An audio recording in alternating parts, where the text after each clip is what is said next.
नमस्कार दोस्तों, क्राइम तक आप देख रहे हैं। सोनम केस की बात कर लेते हैं। आपको पता है दोस्तों, जो पिस्टल बैग के अंदर थी, जो कि बैग छिपाया था इंदौर के उस फ्लैट में जहां सोनम रुकी थी, वो पिस्टल बरामद हो गई है। वो कहां से मिली है वो भी आपको बता देता हूं। राज के घर से मिली है। तो क्या राज ने खरीदी थी पिस्टल, या फिर सोनम ने खरीदी थी, या राज ने खरीद कर सोनम को दी थी और वो अपने साथ ले गई थी? क्या गोली मारने का प्लान था राजा का? ये तमाम ऐसे सवाल हैं जो अब इन्वेस्टिगेशन पुलिस कर रही है। हालांकि पुलिस का कहना है कि तफ्तीश में बहुत सारी चीज़ें क्लियर होकर आ रही हैं, जिसके बेसिस पर जल्द ही चार्जशीट इसमें दाखिल की जाएगी। लेकिन इस केस में, जैसे हमने साइकोलॉजिकल एस्पेक्ट्स भी आपको बताया बहुत सारे, अब इसमें लगातार अपडेट सामने आ रहे हैं। ये बात सच है कि बिजनेस प्लान था दोनों का साथ में करने का, लेकिन सवाल ये उठता है कि प्रॉपर्टी का कौन सा हिस्सा सोनम के नाम पर था, जो कि वो इंडिपेंडेंट डिसीजन ले सकती थी। क्योंकि ऐसे कोई भी बिजनेस करने के लिए नेचुरली आपको एसेट चाहिए, पैसा चाहिए, और उसके लिए एक फर्म को रजिस्टर करना पड़ता है, तमाम ऐसी चीज़ें। तो क्या ये सच है बात, या फिर ये हवा हवाई बात है? इसकी भी तफ्तीश की जा रही है। हालांकि एक रिपोर्ट इस बाबत छपी थी जिसमें कहा गया था कि दोनों के बिजनेस प्लान्स थे, लेकिन वो अब उसने उसके नाम पर कंपनीज भी बना रखी थी। सवाल ये उठता है कि क्या ऐसे कोई कंपनी बन सकती है, क्योंकि उसके लिए आपको फुल प्रूफ डॉक्यूमेंट देने पड़ते हैं, प्लस आपको ये बताना पड़ता है कि आप क्या काम करने जा रहे हैं, और साथ में आपके पास इसको लेकर कितनी एसेट है, यानी कि कितना आपके पास सेविंग और इन्वेस्टमेंट आपकी है होगी। ये तमाम ऐसी चीज़ें जो आपको बतानी पड़ती है, तभी आपको कोई कंपनी रजिस्टर हो सकती है। इस तरह की तमाम चीज़ें हैं। लेकिन अब ये बात आई है तो पता नहीं क्यों आई है। इसको लेकर भी जांच लगातार जारी है। लेकिन आपको बता दूं कि इस केस में अभी 8 आरोपी गिरफ्तार हुए। कुछ और भी हो सकते हैं आने वाले वक्त में। हमने साइकोलॉजिकल एस्पेक्ट बताया। अब डेली वो जेल में है और डेली वो सोच रही है कि उसने ऐसा क्यों किया। बचने के भी उपाय बंदा सोचता है। जब इतने टाइम जेल में रहता है तो धीरे धीरे वो यूज टू भी हो जाता है कि चलिए ठीक है, जो मैंने किया कोई बात नहीं। क्योंकि शुरुआत में पहला दिन ज़्यादा भारी होता है उसके दिमाग पर, दूसरा दिन थोड़ा कम होता है, फिर तीसरा दिन थोड़ा और कम होता है, चौथा दिन थोड़ा और कम। ब्रेन इसी तरह चलता है। हाँ, ये हो सकता है कि कभी कभी बीच में कुछ चीज़ें इरप्ट हो जाए तो एकदम आपको पीक पर चला जाए, वो मोमेंट आपको एकदम लगे कि ये क्या मैंने कर दिया, काइंड ऑफ गिल्ट आ जाए। लेकिन इस केस में ऐसा लग नहीं रहा, क्योंकि वो तो बड़ी एक तरह से कहा जाए कॉन्फिडेंट है। हालांकि जैसे मैंने कल ये भी बताया था कि बॉडी लैंग्वेज से शुरुआत में तो वो कॉन्फिडेंट नहीं लगी। उसको लगा कि ये मेरे से गलती हो गई है या मैं कहाँ फंस गई। लेकिन अब जिस तरह से वो धीरे धीरे अपनी ज़िंदगी बिता रही है जेल के अंदर, हो सकता है थोड़ा बहुत उसके अंदर ये बात आ रही हो कि ठीक है भाई, मैंने अकेले क्राइम किया है, बहुत सारे लोग क्राइम करते हैं, उनको सज़ा नहीं मिलती, मैंने क्राइम किया, मुझे सज़ा मिल रही है, मिलेगी या नहीं मिलेगी तो मैं इसको डिफेंड करूंगी। कई बार ऐसे आरोपी होते हैं जो अपने आप को इस तरह से डील करते हैं, अंदर इस तरह से अपने आप को मोटिवेट करते हैं, ये कहा जाए, क्योंकि उनके पास कोई और ऑप्शन नहीं होता।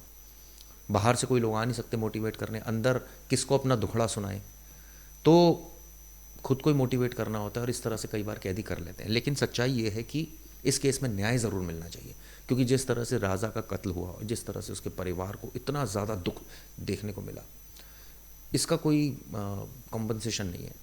ठीक है, वो सरकार जो भी अपने लेवल पर या लीगल लेवल पर जो भी हो जाए, लेकिन उनके घर का एक चिराग बुझ गया, ये बात सच है। और ऐसे में इस मामले में ये कहा जाए कि जल्द से जल्द इंसाफ होना चाहिए, क्योंकि जितना जल्दी इंसाफ होगा उतना जल्दी अ, मन को ठंडक मिलेगी। क्योंकि जितना डिले होगा, क्योंकि हम देखते हैं कि फास्ट ट्रैक कोर्ट्स में इस तरह के केसेस चलते हैं, लेकिन उसमें भी काफ़ी वक्त होता है। हमने निर्भया केस देखा, काफ़ी वक्त उसमें लगा इंसाफ मिलने में। ऐसे में परिवार टूट जाता है, ऐसे में कई बार विटनेस हॉस्टाइल हो जाते हैं, ऐसे में जो आरोपी है वो भी षड्यंत्र रचने लग जाते हैं अंदर बैठ के। ऐसे में वो एक नई ज़िंदगी उसके सामने खड़ी होती है, और वो अलग तरीके से जीने को आतुर होता है। वो देखता है कि भाई, कैदे के नज़रिए से, कि भाई यहाँ तो सब कुछ कई ऐसे भी लोग हैं जिन्होंने अपराध किया लेकिन कोई मुकदमा दर्ज नहीं हुआ, कभी गिरफ्तार नहीं हुए, तो हमारी किस्मत शायद ख़राब है कि हमने इतना घिनौना अपराध किया और उसको वो हम पकड़े गए। ये बात सच है कि उसने घिनौना अपराध किया, इसको मैं जस्टिफाई नहीं कर रहा, और किसी भी लेवल पर जस्टिफाई नहीं किया जा सकता।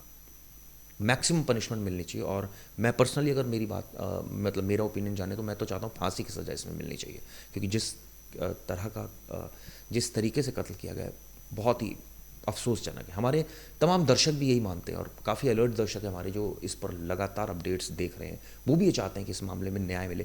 लेकिन दोस्तों, आपसे मैं जानना चाहता हूँ, आपको लगता है कि इस मामले में न्याय जल्दी मिलना चाहिए?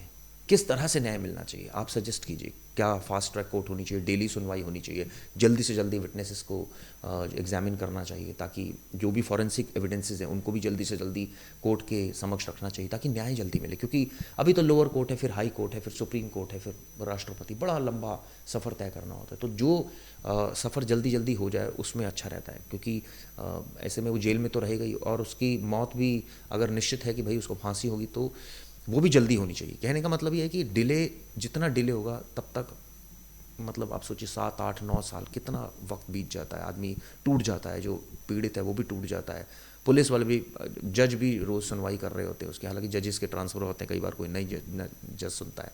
लेकिन आप सोचिए जो पुलिस अधिकारी है वो भी एक तरह से कहा जाए कि डेली कोर्ट आके ऊब जाता है, वो भी फिर इसमें सेटिंग करने की कोशिश करता है। हमने कई ऐसे केसेस देखे हैं जिसमें पुलिस वालों ने बाद में सेटिंग कर ली, या पीड़ित जो था वो हॉस्टाइल हो गया, पीड़ित को लगा अब तो चलो नुकसान हो गया, पैसे ले लिए जाएँ, सब ठीक हो जाएगा।